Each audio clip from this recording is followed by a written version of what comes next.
Alors, bonjour tout le monde, bienvenue à cette présentation de Curieux Quantique. J'allais dire webinaire, en fait, c'est notre première fois où on est en direct de l'auditorium de l'Institut Quantique et aussi en rediffusion en simultané, donc sur le web. Donc, bonjour à tous les gens qui nous écoutent à distance et évidemment, bonjour à tout le monde qui est ici sur place. Très content de vous avoir parmi nous aujourd'hui pour une discussion qui va être, franchement, j'ai l'impression, fort animée. Alors, j'ai le plaisir aujourd'hui d'accueillir pour cette présentation sur les enjeux politiques et éthiques en quantique. Alors, Isabelle Lacroix, professeure de sciences politiques, vice-doyenne au développement et à l'international à la Faculté des lettres, des sciences et des sciences humaines. Bonjour Isabelle. Bonjour. Merci de l'invitation. Bien, avec plaisir. Donc, tu inaugures toi aussi pour une première fois donc une présentation ici. C'est la première fois que je présente dans cette salle. C'est vraiment excitant. C'est vraiment excitant, hein? Ouais, je ne sais pas si je vais me retenir de crier ou quelque chose, mais j'ai le micro. Je vais faire attention. Oui, fais attention pour ça. Mais sinon, merci d'avoir accepté notre invitation à venir parler d'enjeux donc politiques et éthiques. Ça va être. J'ai vraiment hâte de t'entendre en fait sur tout ça. Maintenant, avant de sauter dans le vif du sujet, deux choses. J'aimerais inviter les gens qui sont ici sur place, mais aussi les gens qui sont à distance, à vous connecter via le code QR là, qui apparaît à l'écran pour répondre à deux questions. On aura les réponses donc de l'ensemble des gens qui auront répondu là, dans quelques minutes. On reviendra à tout ça. Je rassure tout le monde, même si on s'approche des élections, je ne veux pas savoir pour qui vous allez les voter. D'accord? C'est pas, ça m'intéresse, là, mais c'est pas l'objet de la conversation. Fait que c'est pas des enjeux politiques de la campagne actuelle quantique. Non, voilà, on va parler de l'avenir plus que du présent. Excellent. Ben, écoute, merci bien. Encore là, j'ai hâte de te poser plein de questions, mais est-ce que tu pourrais nous présenter qui tu es? Que fais-tu ici à l'Université de Sherbrooke? Puis qu'est-ce que je fais à l'IQ? Qu'est-ce que tu fais à l'IQ? Ben oui, aussi. Donc, absolument. Effectivement, moi, je suis professeure à l'École de politique appliquée de l'Université de Sherbrooke depuis 2008. Donc, je suis dans l'équipe à la faculté une vieille prof. J'aime ça maintenant de dire ça. Je trouve ça super crédible quand je dis ça avec le sourire comme ça. Je m'intéresse surtout à tout ce qui est politique publique, gouvernance publique, et j'ai commencé ma carrière de professeur à travailler surtout sur les politiques sociales, politique d'éducation, politique familiale. Et rapidement, à cause de collègues d'autres facultés qui m'ont amené de leur côté, du côté obscur de la force, j'ose dire, à m'intéresser aux politiques de développement. Ce qui m'a amené, évidemment, à m'intéresser aux impacts du développement technologique. Et là, j'imagine qu'on fait le lien avec l'Institut Quantique. Effectivement, depuis quelques années, j'ai l'extrême honneur d'être chercheur associé à l'Institut Quantique et je m'intéresse. Je pense que mon titre officiel, c'est complice quantique. Quel beau titre. Avouez, enfin, moi, je fais des jaloux dans ma faculté, sérieux. Et donc, je travaille avec les collègues de l'IQ pour essayer d'envisager les impacts du développement technologique, des nouvelles technologies quantiques qui sont, si je me fie à vous, tout proche, tout près, et surtout d'essayer d'anticiper ces impacts-là pour voir comment on fait pour minimiser les impacts négatifs et surtout bonifier et amplifier autant que faire se peut les impacts positifs. Donc, c'est vraiment ça mon intérêt de recherche qui cumule évidemment avec un intérêt social parce que si on peut s'intéresser aux impacts sur la société du développement technologique, tout le monde y gagne, là, évidemment. Donc là, tu es membre ici à l'Institut Quantique. Ben oui. Hein? Ça, c'est génial. Donc, tu disais membre avec un titre quand même particulier là, de complice. Non, particulièrement cool. Particulièrement cool, de complice. Bon, c'est parfait. Puis, dans le fond, là, l'idée, c'est de mélanger tout ce qui se fait de très technique. Puis tantôt, juste avant de commencer, tu me disais, tu sais, à un moment donné, quand ça devient très technique, à un moment donné, tu décroches. C'est pas ça qui t'intéresse, c'est pas au niveau de la compréhension de la technologie, c'est comment on va la développer, comment on va l'amener dans la société. Ouais, comment elle va tomber pour bénéficier au plus grand nombre. C'est-à-dire que moi, pour avoir croisé bien des chercheurs ici qui s'intéressent à l'aspect quantique, tous ces gens-là veulent changer le monde. Je veux dire, il n'y a pas de doute. À une échelle variable, selon les individus, il n'y a pas de doute, mais l'important, on veut tout ça changer le monde. Moi, l'aspect technique, c'est pas qu'il m'intéresse pas, c'est que j'ai pas les outils pour le détecter et le comprendre. Je vous rassure, j'ai lu là, la physique quantique en 5 minutes par jour, la physique quantique pour les nuls. J'ai tout lu ça. Ça fait pas de moi quelqu'un qui peut contribuer à cet égard-là. Mais une fois que vous avez fait un travail extraordinaire, puis qu'on s'approche de développer cette technologie qui va ensuite servir notre société, C'est ce bout-là, moi, qui m'intéresse. Comment on s'assure que ça réponde à des besoins de notre société qui sont réels, qu'on va aller soulager des problématiques ou résoudre des enjeux qui sont réels, tout en essayant de minimiser des impacts négatifs qu'on n'aurait peut-être pas prévus à l'avance, mais qui auraient peut-être pu être anticipés. On essaie de travailler sur l'anticipation et surtout se donner des outils pour être capable de les détecter, ces effets. On parle d'effets pervers, essayer de les détecter rapidement pour être capable de se donner des outils pour les corriger autant que faire se peut. Puis, on va pas beaucoup parler aujourd'hui de ce qui s'en vient, de comment on peut mieux s'outiller pour l'avenir, mais je serais quand même curieux de t'entendre, dans les dernières années, qu'est-ce que tu as fait du côté, justement, politique publique, qui est en lien avec le quantique? Est-ce que tu peux nous donner des exemples, dans le fond, de ce sur quoi tu as travaillé déjà? Oui, tout à fait. C'est-à-dire que depuis, je pense que ça fait 3 ans maintenant. Visiblement, je ne suis pas une historienne non plus, hein, mais quelque chose comme 3 ans, on travaille avec Christian Sarah-Bournet et Carl Thibault. J'imagine que c'est des noms que vous avez déjà entendus, là. À essayer d'instaurer ce qui, à défaut de meilleurs termes, on appelle un dialogue social. C'est-à-dire de s'assurer que le développement technologique ne fasse pas l'objet de discussions qu'entre les experts scientifiques et techniques, mais qu'il y ait possibilité d'ouvrir cette conversation-là à des gens qui sont concernés, mais qui n'ont pas nécessairement ce bagage technique et scientifique-là. Puis là, est-ce que c'est nécessairement de se promener sur la rue avec des affiches en disant « Si vous avez des questions sur les technologies quantiques, venez me voir », c'est pas non plus là. On n'est pas dans une logique de participation citoyenne de monsieur, madame, tout le monde sur la rue, mais d'essayer d'avoir une conversation avec les acteurs qui peuvent intervenir. Puis là, je pense aux décideurs, je pense aux entreprises. Les décideurs, là, je pense aux décideurs gouvernementaux, je pense aux entreprises qui un jour vont s'approprier ou qui sont déjà en train de créer cette technologie-là. Et je pense aux acteurs sociaux en disant, tu sais, juste quand on pense main-d'œuvre, là, ça va changer le rapport que la main-d'œuvre dans ces entreprises-là va avoir à leur emploi. Comment on fait pour les préparer, ces gens-là? Est-ce qu'on peut avoir cette conversation à l'avance? Donc, cette conversation-là, elle est difficile parce que c'est pas simple, jaser de quantique. En tout cas, moi, je trouve pas ça simple. Mais en même temps, quand on l'aborde d'un point de vue très appliqué, très concret, je pense que ça peut se faire et qu'on est en mesure de le faire. Et si on le fait un petit peu d'avance, on a d'autres expériences à travers notre société sur des conversations, sur des découvertes scientifiques et des transferts technologiques qui ont peut-être été moins bien réussis parce qu'on ne l'avait pas préparé à l'avance, on n'avait pas discuté avec les acteurs concernés. C'est ce qu'on souhaite qui n'arrivera pas avec le quantique. On essaie d'avoir cette conversation un petit peu avant la mise en société. Puis, un exemple de ça, c'est ce qui s'est passé l'hiver dernier, donc où il y a eu des acteurs, 80, près d'une centaine de personnes qui se sont rencontrées ici au Centre culturel, puis tu as fait partie des discussions, de la mise en place de ça. Carl, que tu mentionnais tout à l'heure, a été le grand orchestrateur. Oui, absolument. Il y a des Carl qui est au fond de la salle pour les gens qui ne le voient pas. Donc, Carl qui a beaucoup travaillé sur cet événement-là où il y avait des simulations, justement, de catastrophes politiques, appelons ça comme ça. Et là, il y avait des experts qui étaient dans la salle qui devaient jouer le rôle. Donc, les scientifiques devaient jouer le rôle de gens en politique et vice-versa.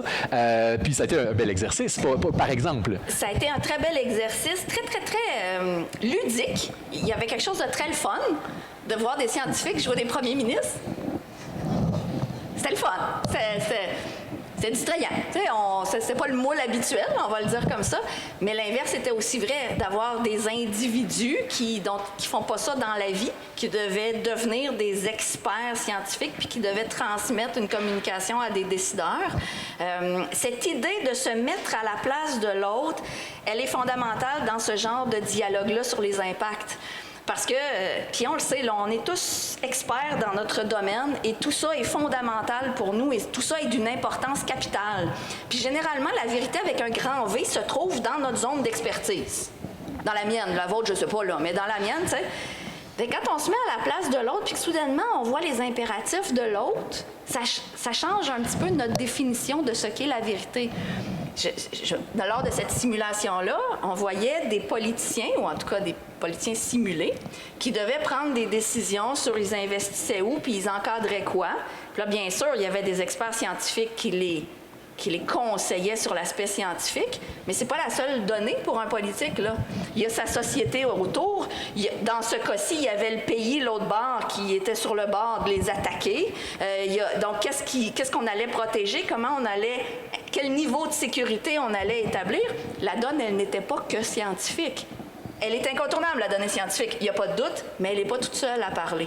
Et en démocratie, c'est rarement la seule qui parle. Bien, puis, en fait, je pense que j'aurais le goût d'aller voir les réponses à la première question, peut-être pour aller plus loin. Ben oui, parce que là, on ne sait pas ce qui va se passer. On n'a aucune idée. Ça fait qu'on devrait avoir ça qui arrive dans... Les résultats? Bien, ça s'en vient. Donc... On se sent comme à la soirée électorale, hein? C'est excitant. Tu sais, on ne sait pas ce qui va se passer. Bien, des fois, on le sait un peu. Des fois, on le sait un peu. C'est ça. Ou on l'apprend vite. Ouais. Des fois, c'est long. Ouais. On ne sait pas à quelle heure on va se coucher. D'ailleurs... Lundi, on ne sait pas à quelle heure on va se coucher. Non, on ne sait pas. Pour savoir qui est l'opposition officielle. Oui, c'est ça.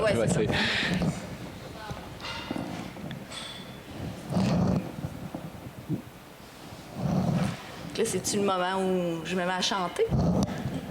Vous voulez pas ça, hein? C'est là que ça se passe.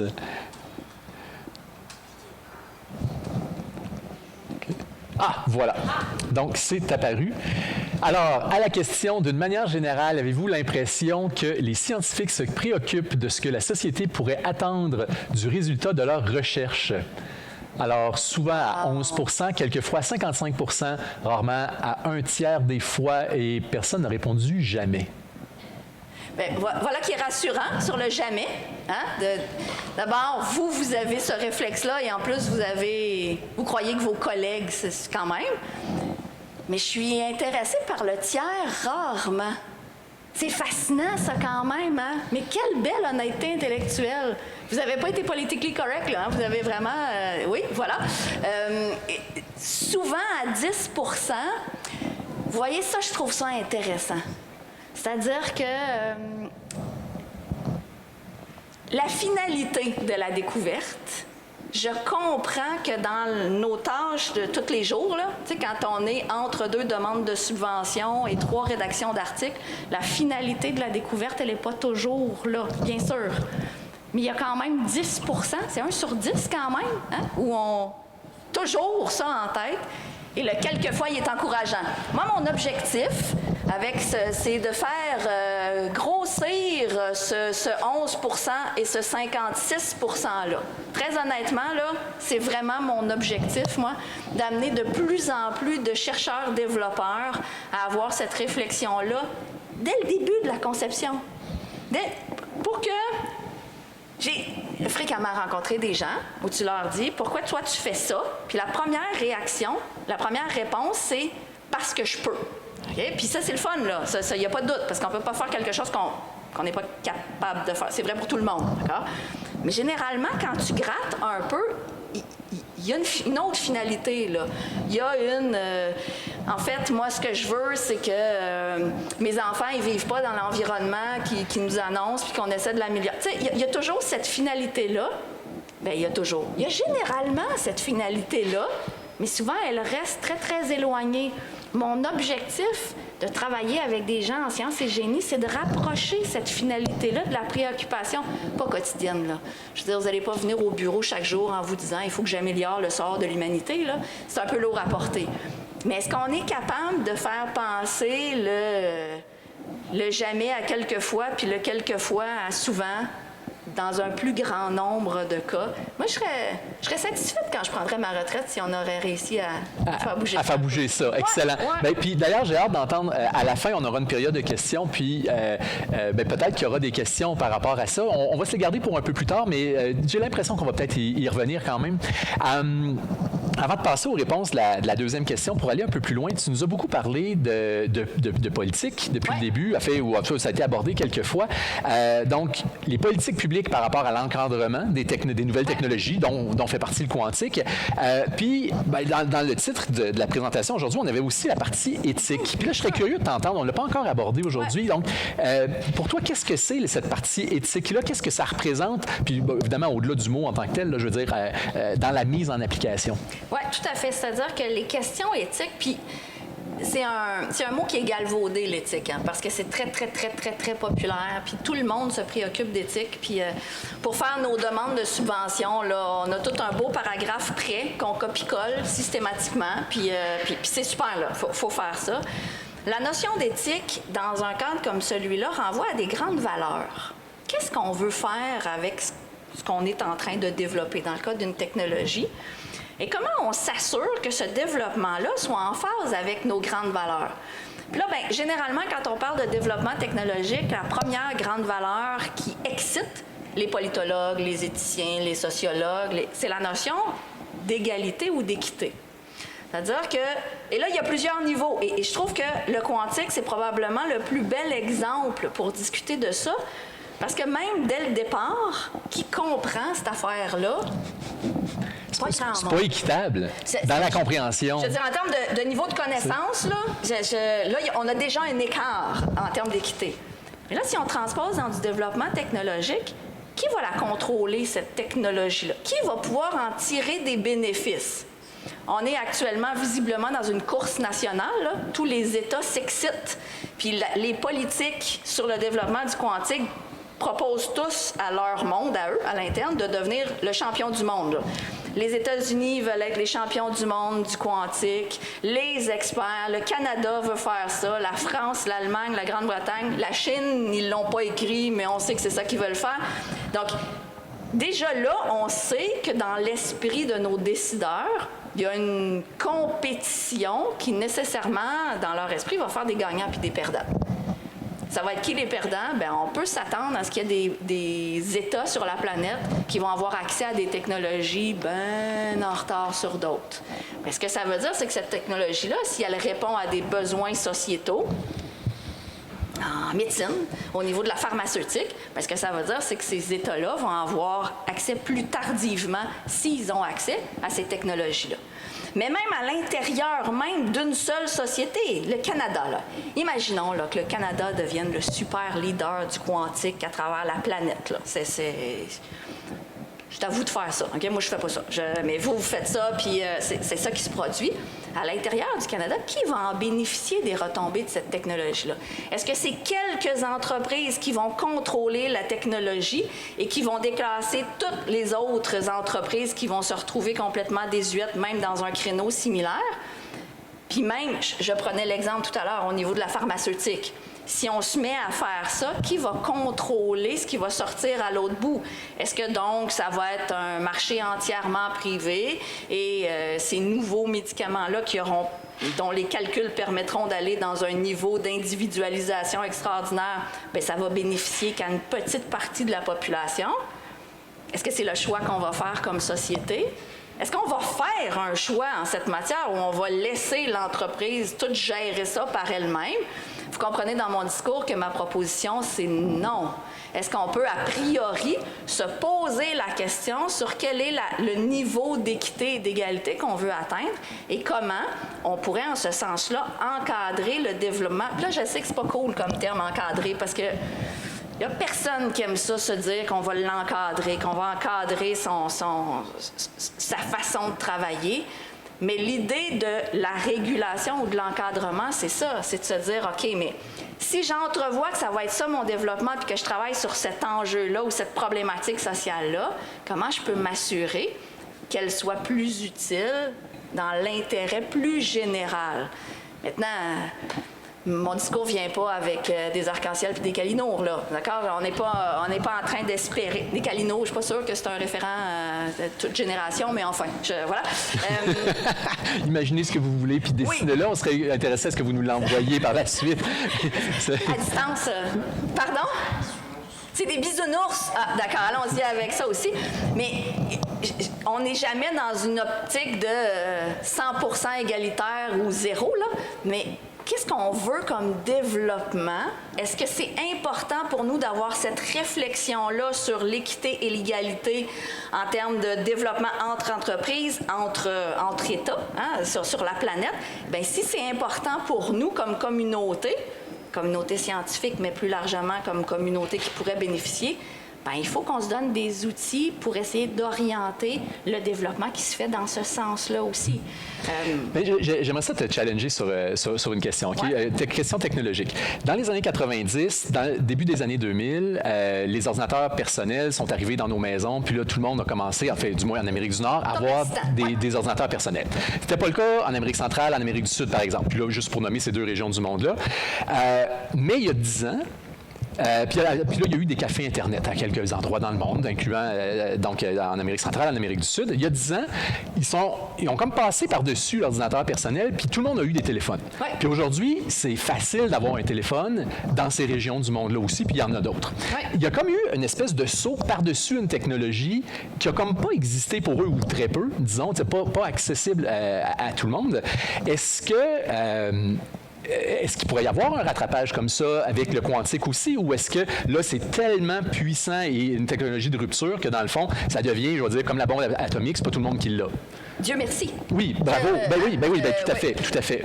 Je suis pas sûre que la référence à Dieu ici est une bonne idée, mais je reviens sur ce que je disais. J'essaie de rester là. En fait, il y a deux choses dans cette question-là. C'est-à-dire que ce rattrapage-là, il n'a pas été sans coût pour ces sociétés-là. C'est-à-dire que pendant que les autres sociétés se développaient avec une multiplication de l'accès ou un accès plus large à une technologie X, ces sociétés-là, qui ne l'avaient pas, ont cumulé un retard. Puis là, après ça, on dit, OK, mais ils ont sauté une génération, fait que là, après ça, ils sont arrivés au même niveau que nous. Et là, s'il y a des gens en sciences humaines et sociales dans la salle, vous n'aimez pas ça, ce que je dis là, mais dans la notion de rattrapage, là. On est dans une logique de course, là. Mais c'est pour ça que je te challenge sur celle-là. Là, on n'avait pas parlé. Là, c'est complètement nouveau. Là, C'est-à-dire que ce retard-là, il ne peut pas être rattrapé. Il y a des gens, il y a des entreprises, il y a des individus, il y a des organisations qui, pendant tout ce temps-là, vont avoir accumulé un retard. Puis, il y aura des entreprises et des organisations qui vont avoir souffert suffisamment, qui vont avoir fermé, qui vont avoir périclité. Puis c'est peut-être de nouveaux acteurs qui, là, eux, profitent de la rapidité d'intégration. Mais ce n'est pas sans conséquence, ce retard-là. Maintenant, est-ce qu'à l'époque, c'était la meilleure proposition dans le contexte? Moi, je ne vous propose pas un monde idéal, là. Je vous propose un monde réel. Peut-être qu'effectivement, dans certains cas, on n'aurait pas pu faire mieux. Là, le niveau de rupture qui est attendu du quantique, là encore, vous connaissez ça, pas moi. Mais moi, ce qu'on me dit, c'est que ça pourrait être à ce point important comme changement que ça pourrait déclasser complètement, rendre non fonctionnel des grands pans de notre économie. Bien, imaginez si c'est ça qui se produit pour vrai, là. Bien, ça veut dire qu'il y a des gens qui... Tout ce pan d'économie-là va littéralement crasher, puis on va leur dire « Non, mais c'est pas grave. Quand on va vouloir démocratiser la technologie, dans 10 ou 20 ans, vous vous rattraperez. » Est-ce que c'est ça qu'on veut faire comme proposition? Si c'est la seule proposition qu'on l'a regardée, puis c'est la seule proposition qu'on a, peut-être que c'est là qu'on ira. Mais moi, je dis, on est-tu capable d'envisager une autre façon de faire? Ayons cette conversation-là, puis on verra quelles sont les solutions qui restent au bout de la ligne. Puis là, ce que tu es en train de dire, c'est que tu parles d'équité, donc non seulement d'un point de vue social, de compréhension de la technologie, mais même économique. Donc, tu inclus le pan économique dans la notion d'équité. Mais bien sûr, c'est-à-dire que, prenons le cas du Québec, parce que c'est une société que je connais plus, voilà, mais notre modèle économique de développement, c'est les petites et moyennes entreprises. Bien, si effectivement une technologie quantique vient renverser les façons de faire, les façons de produire, par exemple, mais que dans les premières générations, ça coûte tellement cher que cette technologie-là est réservée qu'à une petite élite entrepreneuriale, qu'est-ce que ça va avoir comme impact sur notre filet économique au Québec? Vous êtes plus expert que moi, mais moi, j'ai une petite crainte. Moi, j'aurais envie qu'on ait cette conversation-là sur qui aura accès, à quel coût, dans quelles conditions, à cette technologie-là, si elle se développe. Elle sera contrôlée par qui? Moi, si on me dit qu'à l'échelle de la planète, c'est Google qui va contrôler ça... T'es inquiète? Bien, je manque d'air un peu. Oui, oui, c'est ça. Maintenant, est-ce que Google a accès à ça, mais il y a aussi d'autres organisations qui peuvent demander, forcer, inviter, convoquer Google à faire quelque chose? on parle d'autre chose. On parle d'autre chose. Excellent. Ben, écoute, Est-ce que c'est clair ce que je vous raconte? Est-ce que moi, je m'emporte, hein? Mais OK, super. ben, tout le monde fait oui de la tête, puis il n'y a personne qui a dit non. Fait que je pense que c'est bon. Ou ils sont vraiment très polis. C'est l'un comme l'autre, c'est une belle qualité. Mais il était non, pas... OK, d'accord. Il était Ils sont pas polis. Il était pas... Non, moi, pas poli, pas en tout. Il n'était pas politiquement correct tantôt, on l'a vu. c'est vrai, Fait que, c'est vrai, fait qu'on- ok, non, bravo. t'as une bonne salle, là. Je t'invite à aller voir la deuxième question. Donc, parmi les groupes suivants, à qui faites-vous confiance pour contribuer à établir les normes devant encadrer le développement de technologies de rupture? J'espère qu'il n'y a personne de la direction de l'UDS dans la salle. Parce que c'est extraordinaire quand même. Hein? Vous faites plus confiance aux chercheurs qu'à l'université. On garde ça entre nous, OK? Ces données-là, là, j'adore ça. Oui. Mais vous êtes super positif face aux décideurs. Wow! Quand même, hein? Ah ouais, mais les entreprises, pas du tout, hein? Wow! Hey, ça, j'aimerais ça vous entendre tout à l'heure. D'accord. Je sais qu'on va avoir le temps. Oui, absolument. C'est eux qui vont poser des questions, mais moi, je peux en poser. Hein? Ben oui, tu peux en poser. Moi, j'aimerais ça Puis on savoir. peut choisir qui répond aussi. Ah! Là, je vais juste interdire à Carl de parler, c'est le seul que je connais là. Mais j'aimerais ça savoir quelle est la crainte face aux entreprises. J'aimerais ça vous entendre. T'sais, pourquoi est-ce qu'on fait moins... Parce que vous n'êtes pas en train de dire que pas du tout, là, mais pourquoi on fait moins confiance aux entreprises? Mais vous êtes vraiment très positif par rapport aux décideurs et ça, c'est intéressant. Et bien entendu... au Canada et au Québec, on est dans une société démocratique. Il y a quelque chose là qui permet ou qui facilite la confiance dans les institutions.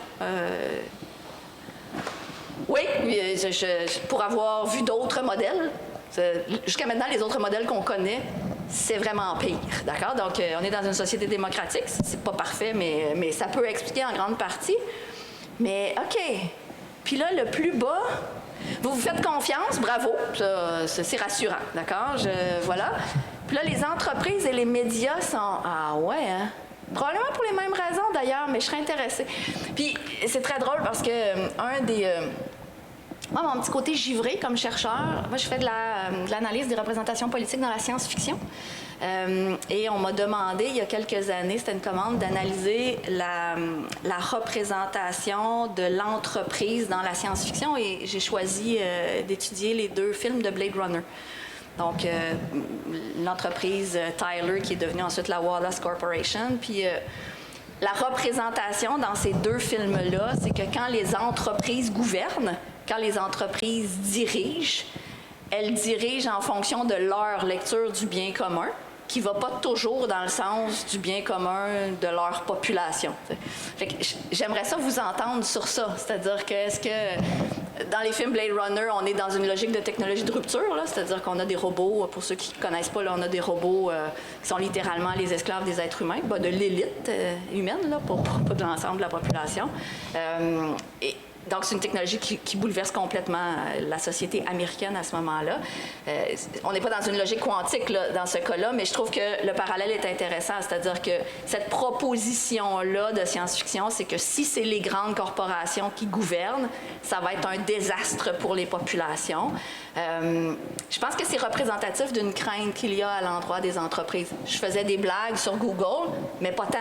Tu partages cette crainte-là, c'est ce que je comprends. Bien sûr, c'est-à-dire que l'avantage des élus démocratiques, et c'est pour ça que moi, je souhaiterais que les élus fassent partie de la conversation, mais que les entreprises fassent partie de la conversation aussi, c'est que ce développement-là, qui va essentiellement un jour devenir un développement commercial, il soit en phase avec des valeurs qui sont partagées à l'échelle de la société. C'est ça l'objectif, bien sûr, là. Puis, les technologies quantiques vont changer la société. Les technologies... C'est ce qu'on promet, moi. Hein? Puis je vous crois, là, quand vous me dites ça. Là. Moi, j'accepte, là. Bien, merci. Donc, déjà, en partant, on part sur une base commune de compréhension. Oui. Ensuite de ça, les technologies quantiques vont être changées par les politiques et vont changer les politiques. Mm-hmm. J'aimerais ça t'entendre là-dessus. Dans le fond, on parlait dans cette question-là de normes, d'installer des normes. Donc, comment ce jeu-là se met en place? Puis, dans le fond, à quoi on peut s'attendre ou à quoi on peut s'attendre ou sur quelle façon on peut contribuer à tout ça? Généralement, okay, d'un point de vue du développement technologique, en tout cas, ce qui s'est passé par le passé dans nos sociétés occidentales démocratiques, c'est qu'il y a une technologie qui est développée, qui est mise en marché, qui change le monde. à plus ou moins grande échelle. Puis là, le politique fait « Ah, il faudrait que je me préoccupe de ça ». Et là, va tenter de limiter les effets négatifs constatés sur le terrain. Dans le cas de l'intelligence artificielle, récemment, tout le monde a probablement vu ça, il y a eu une grande conversation sociale où on s'est dit, OK, là, l'IA est en train de changer nos vies. Quel genre de contraintes on se donne? Quel genre d'encadrement on se donne?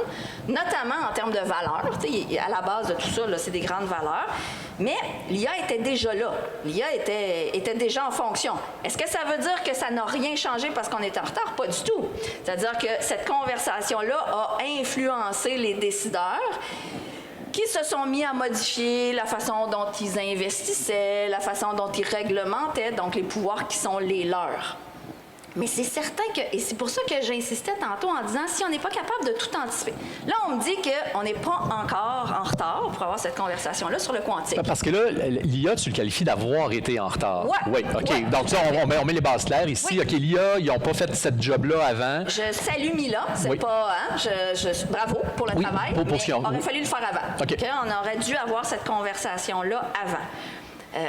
Dans le cas du quantique, on me dit qu'on n'est pas encore en retard, mais il faudrait qu'on se dépêche un petit peu. Parce qu'on est sur le bord d'être en retard pour avoir cette conversation-là. Quand je dis « on me dit », c'est vous, là. C'est pas moi. L'idée, c'est que on peut pas, même si on a une conversation précoce où on essaie d'anticiper les impacts, on peut pas tout prévoir. C'est pas possible, là. C'est impossible, d'accord. Essayons de prévoir certaines choses. Donnons-nous des guides, là, des guidelines, des grands guidelines. Mais au fur et à mesure qu'on... Puis là, on va impliquer le politique qui va nous dire, donc, ce qui est important pour la société québécoise, pour la société canadienne et pour les autres, c'est que vous travaillez en ayant ça en tête. Que, par exemple, les technologies que vous allez développer devront être environnementalement responsables. Par exemple, parce que c'est important pour nous et donc vous devrez, dès la conception, avoir en tête que vous ne pouvez pas accentuer les désordres climatiques, puis que dans un monde idéal, vous devriez y contribuer. Bon, super. Mettons qu'on se dit que ça, c'est une de nos orientations qui est imposée à tout le monde.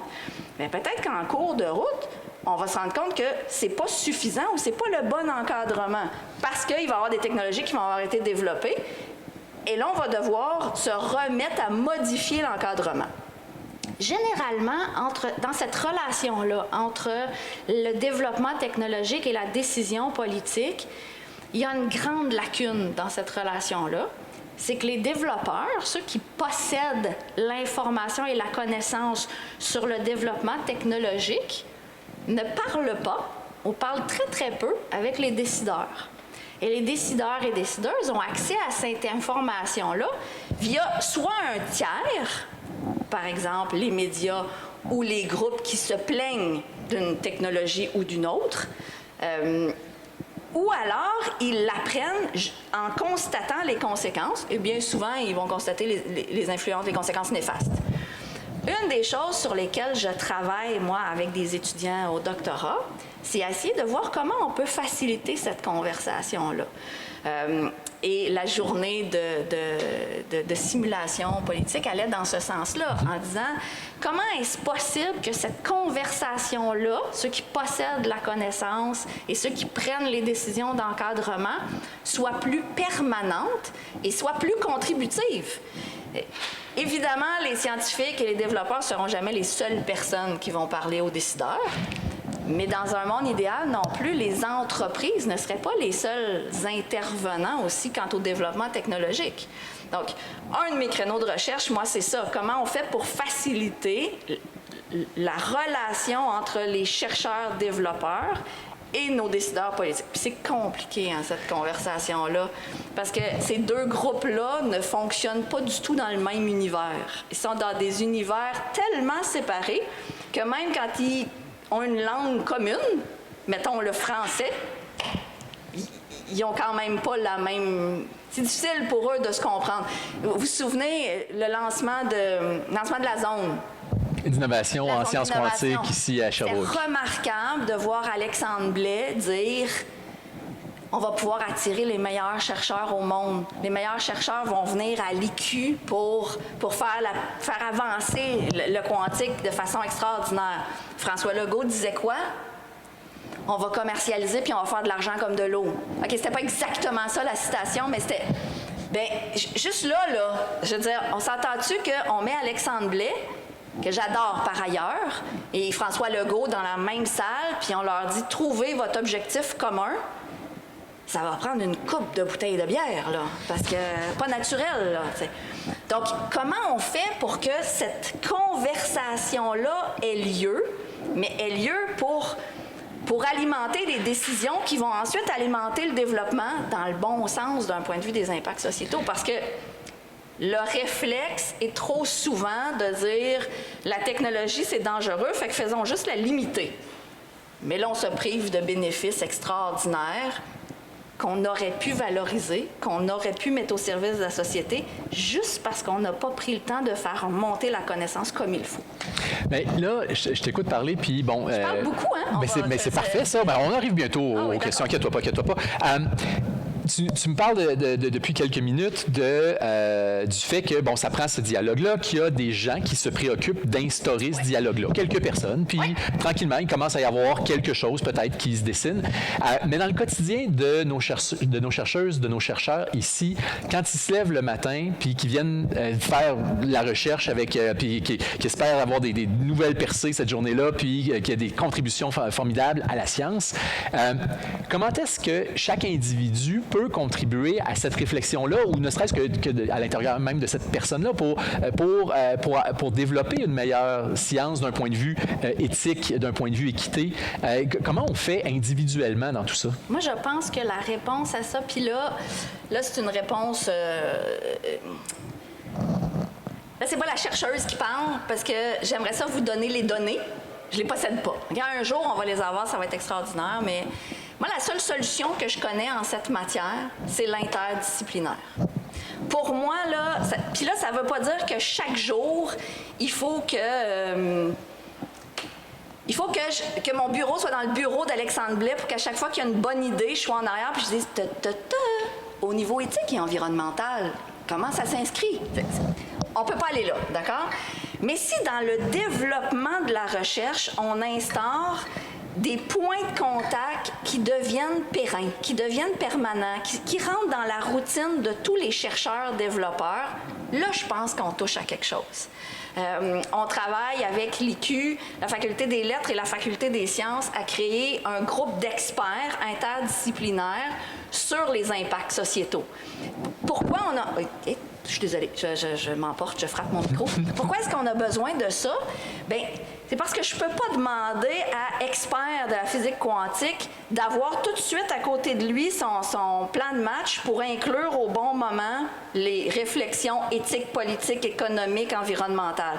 Mais si dans notre processus de recherche, on a mis en place des moments où là, OK, je m'assois avec un éthicien ou une éthicienne, puis là, je dis, regarde, voici où je m'en vais, là, quelle question je me pose? Quel genre de réflexion je dois faire?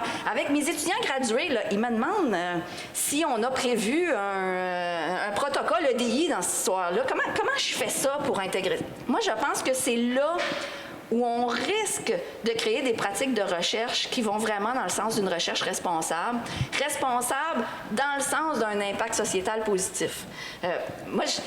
Autant que moi, quand je réfléchis à des politiques publiques et une façon de créer des politiques publiques mieux informées par la recherche, je veux dire, on ne peut pas me demander chaque jour de me dire « Oui, mais l'algorithme relié à... » Je ne vais pas faire ça. C'est pas ça ma tasse de thé. On ne demande pas aux chercheurs scientifiques de se mettre à avoir une réflexion éthique constante. Mais je pense que si on met ces points de contact entre nous, puis là, ça se fait facile, ça se fait le fun, là. On jase, puis là, on dit, regarde, j'ai tel outil pour ton doctorant, j'ai tel outil pour ton postdoc qui pourrait, tu sais, juste intégrer ça comme ça parce qu'on a pris quelques minutes pour se parler. Moi, je pense qu'on peut changer les pratiques de recherche. Ça, c'est intéressant. Puis l'IQ, juste pour les chiffres, dans le fond, c'est 35 professeurs qui sont membres et au-dessus de 250 étudiantes et étudiants.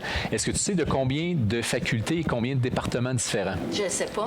Donc, 4 facultés, 7 départements. Ah, quand même, donc, c'est beau, hein? C'est quand même intéressant d'un point de vue, regarder les sciences quantiques avec des backgrounds différents. Évidemment, la plupart de ces départements-là sont très scientifiques, donc soit en sciences ou en génie.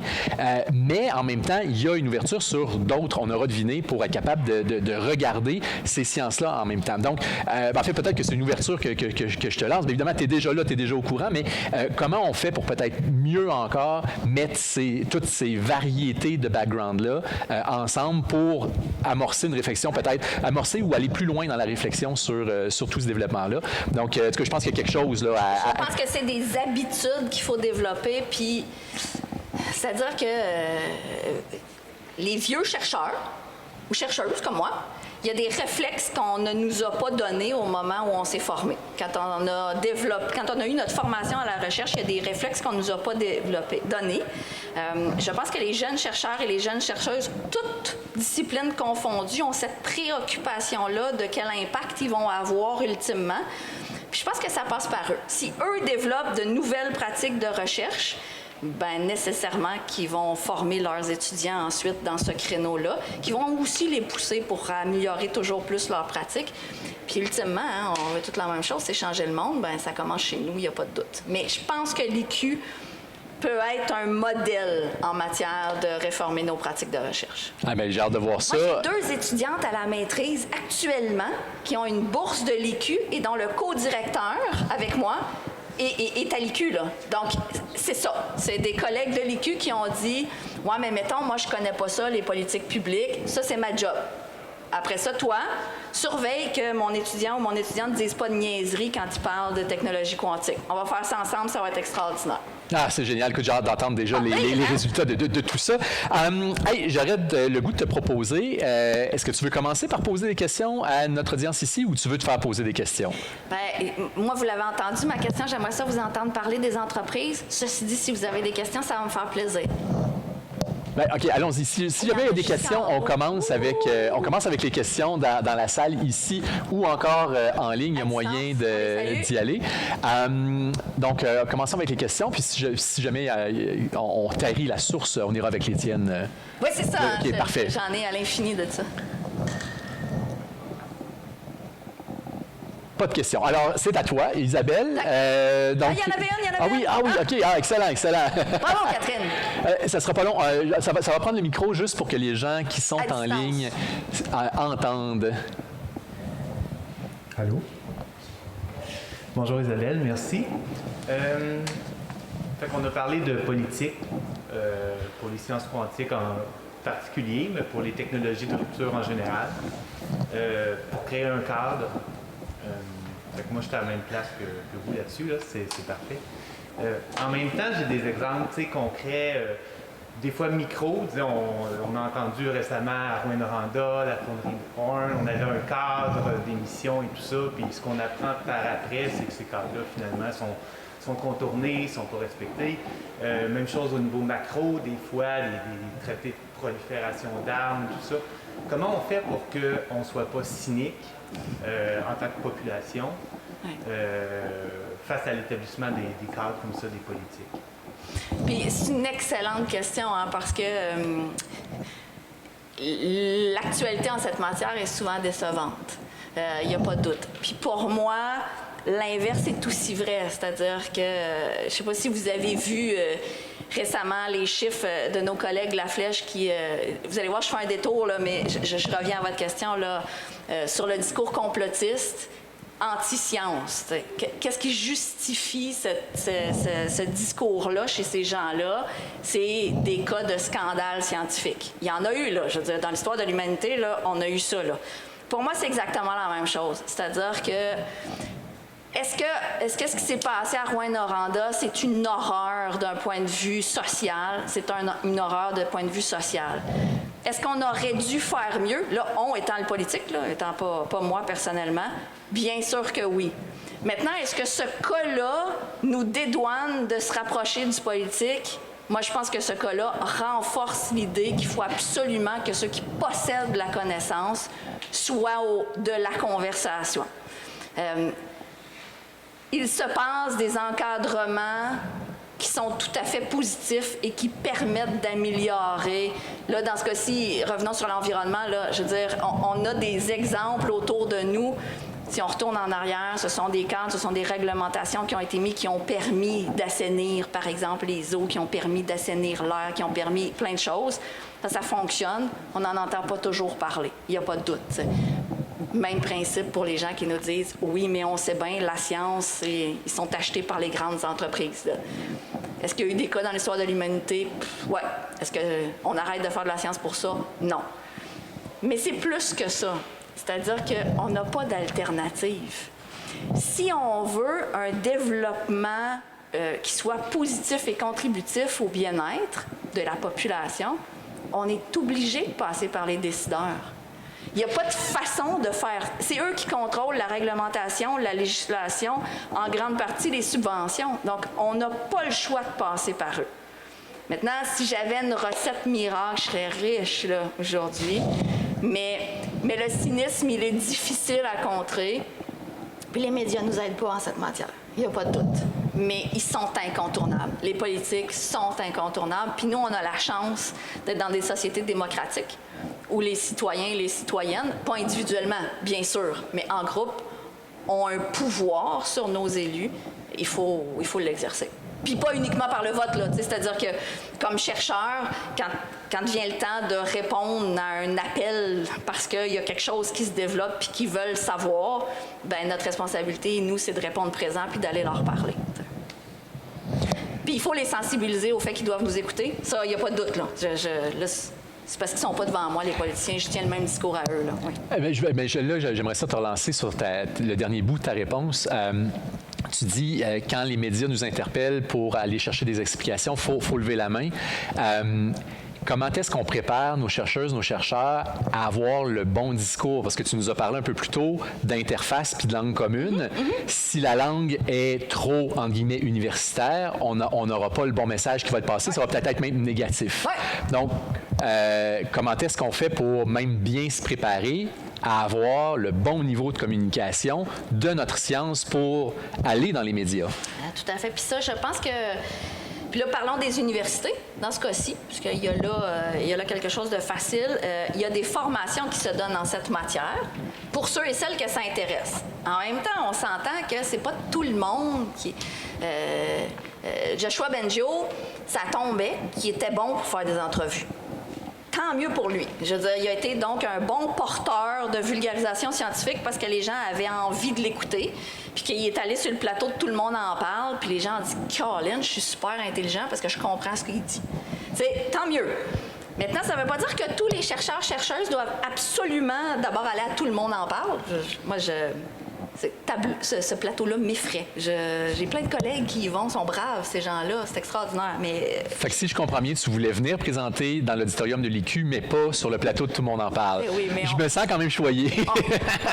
On dit pas non à cette salle extraordinaire. Enfin, donc, tout ça pour dire que c'est pas tout le monde qui est obligé de faire ça. Ça veut pas dire que chaque chercheur doit absolument faire ça, d'aller devant les médias ou de... Mais... Si ce n'est pas les médias, c'est peut-être un ministre, c'est peut-être une commission parlementaire, c'est peut-être des candidats en élection, parce que c'est ça la bonne chose des élections, c'est que soudainement, les gens, ils viennent nous voir, puis ils veulent qu'on leur parle. Ils ont des intérêts très, très précis, là. Il n'y a pas de doute, mais nous aussi, comme chercheurs, on a des intérêts très, très, très précis. Mais donc, quelle que soit la porte, tout ça est une contribution à faire avancer la connaissance en cette matière. Mais là, c'est à nous d'adapter notre langage pour que ces gens-là le comprennent. Tu nous parlais tantôt de non-équité dans la compréhension même des sciences quantiques. On est là. Nous, on a un travail à faire. Puis il y a beaucoup de chercheurs en sciences humaines et sociales qui s'intéressent à comment sensibiliser les décideurs à la connaissance scientifique et comment on peut utiliser les données probantes, puis comment ils sont créés, puis qu'est-ce qui est une donnée fiable, puis qu'est-ce qui n'est pas une donnée fiable. T'sais. La longue de ton attaché de presse, ça se peut que ce ne soit pas la source la plus fiable, mais en même temps, tu peux aller vérifier. Donc, il y a beaucoup de chercheurs qui s'intéressent à ce bout-là, mais effectivement, il y a une responsabilité de notre part aussi de faire un effort pour d'abord connaître la réalité de l'autre. Le décideur en démocratie, là, il y a tout un contexte qui vient autour de lui qui fait qu'on ne sera pas les seuls à parler. On n'aura pas son écoute unique. Mais de transformer notre langage en quelque chose qui peut lui être utile à lui pour prendre de bonnes décisions, ça, on a un bout de chemin à faire. Il n'y a pas de doute. Est-ce que c'est simple? Non. Est-ce que c'est faisable? C'est clair que oui. Excellent. Est-ce qu'il y a d'autres questions dans la salle ou à distance? Donc, j'irai avec ta question, Isabelle. Parce que la bière s'en vient. La bière s'en vient. Ah oui, absolument, absolument. Mais j'aimerais ça vous entendre. Quelle était la réticence à faire confiance à l'entreprise? On est entre nous, là. S'il vous plaît.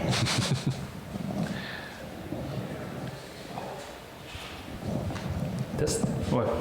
Donc, personnellement, ce qui me rend méfiant face aux entreprises, c'est les nombreux exemples, particulièrement des multinationales qui ont un créneau, une spécialité, puis ils ne regardent rien d'autre que comment augmenter leur profit dans cette spécialité-là. Puis si on prend en exemple les pétrolières, ben ça inclut manipuler la population pour ne pas croire au changement climatique. Donc, il semble que, surtout pour les entreprises publiques qui sont échangées en bourse, la seule motivation, c'est faire plus d'argent. Puis c'est une motivation bien dangereuse, à mon avis. Tout à fait la notion de profit qui est l'objectif premier. Puis si les entreprises font pas d'argent, il y a d'autres problèmes, d'accord?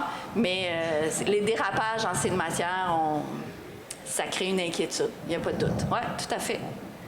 Est-ce qu'il y avait d'autres lectures des entreprises?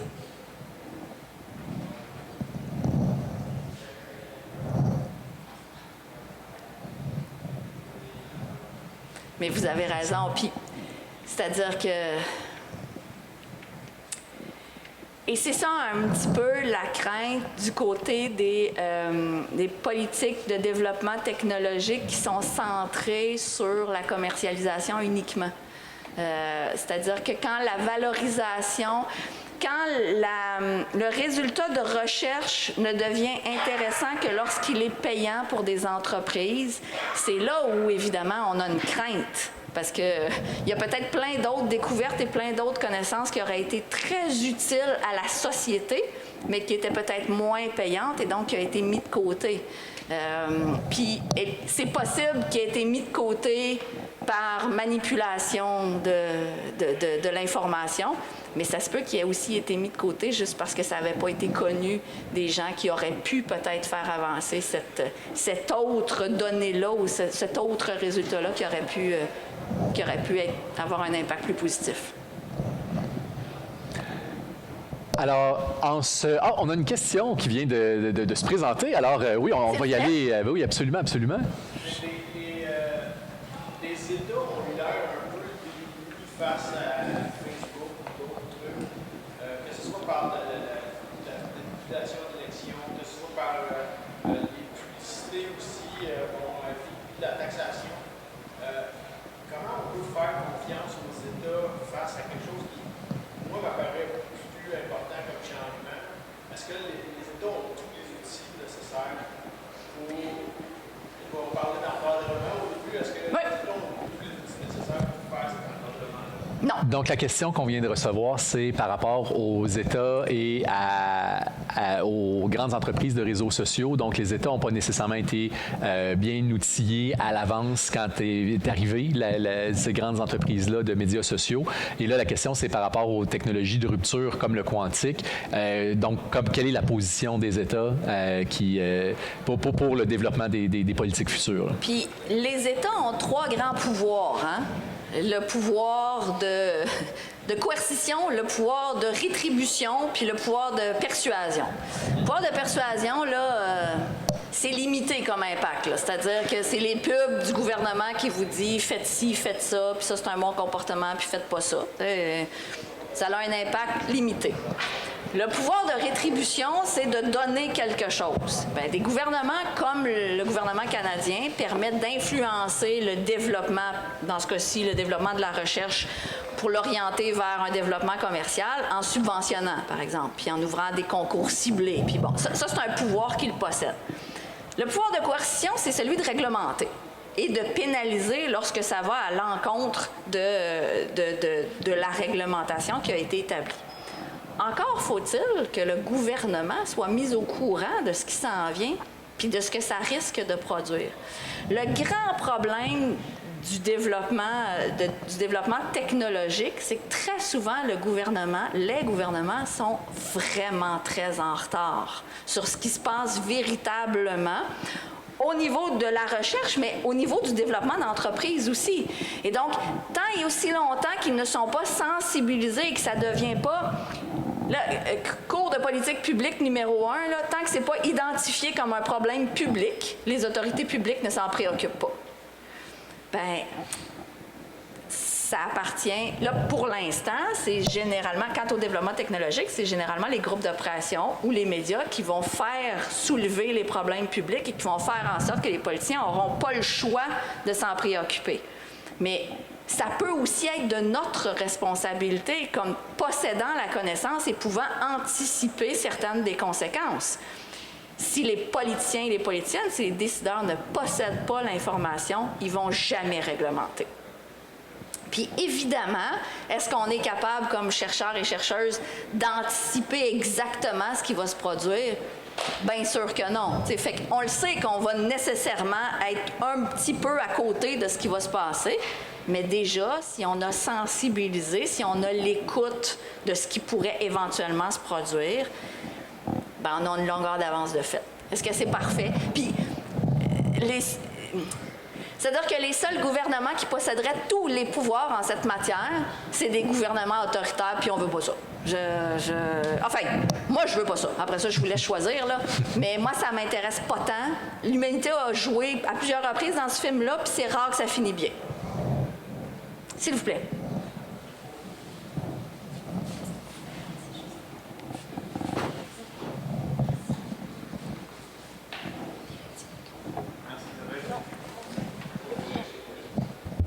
Merci Isabelle.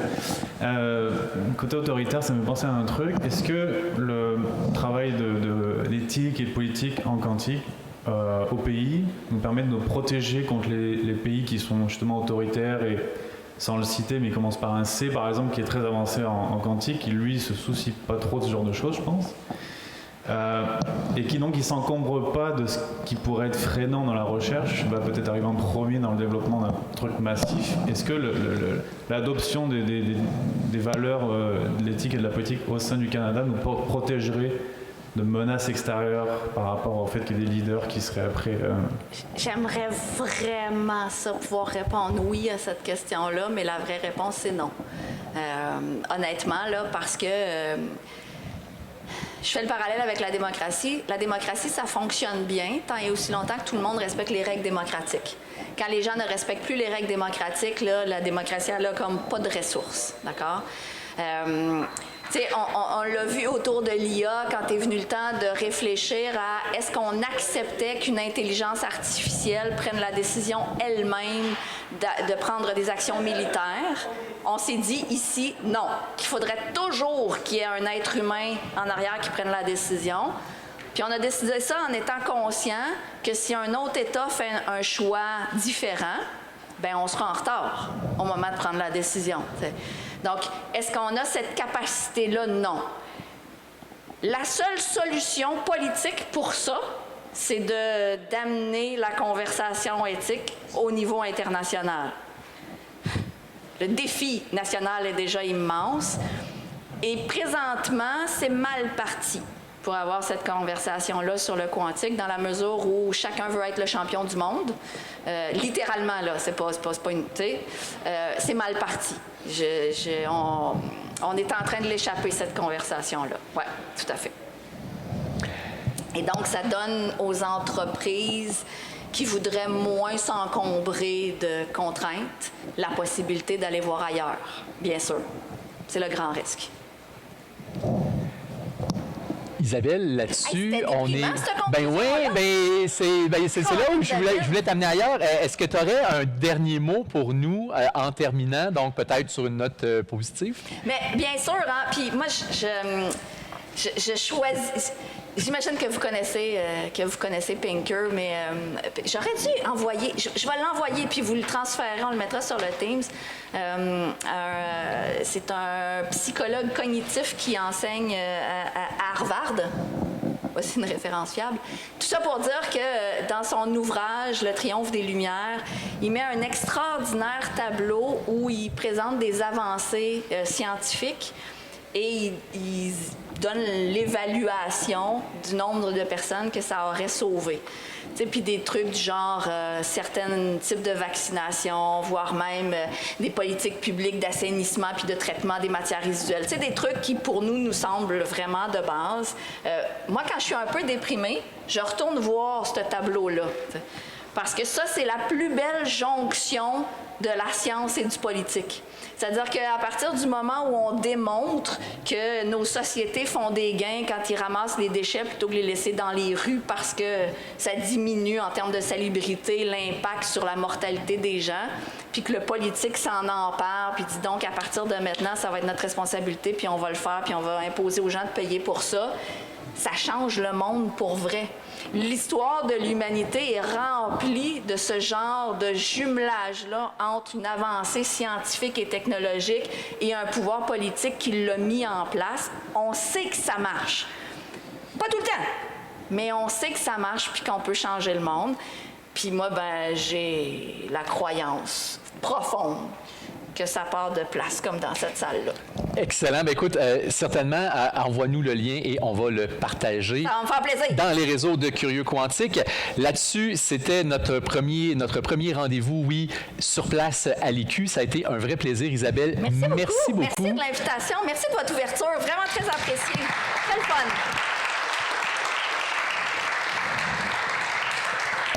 Alors, en terminant, si vous n'êtes pas déjà abonné à l'infolette de Curieux Quantique, je vous invite à le faire de ce pas. J'aimerais aussi remercier à la technique Jasmin Houd et à l'organisation de la journée, Catherine Boudin. Là-dessus, merci beaucoup d'avoir participé. Bonne fin de journée.